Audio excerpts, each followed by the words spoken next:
let's start, first of all, with what Jonathan Ive is trying to do. Well, Tim Cook put Jonathan Ive in charge of all of design across the whole company late last year as part of the management overhaul. Right, when Scott Forstall left. Right.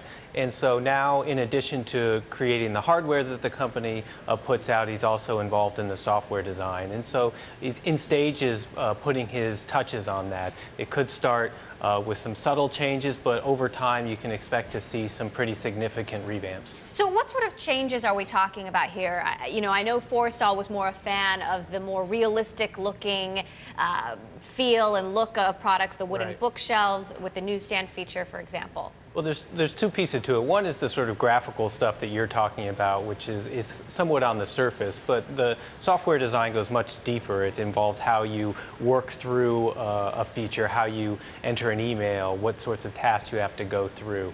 And you can expect to see those things change over time. There's not much integration of social features, for instance, right now, and the communication between apps isn't as fluid as some would say, some would like to see. And so I think over time you're going to see more integration of that. So how significantly are they pushing up against these deadlines? I mean, could iOS 7 really be delayed?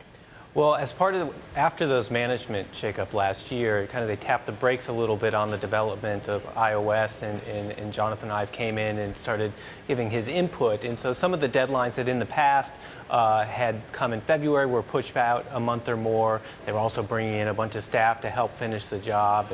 And Apple hasn't said specifically when it's going to be released. It's supposed to be sometime in the fall. They're going to preview it in June.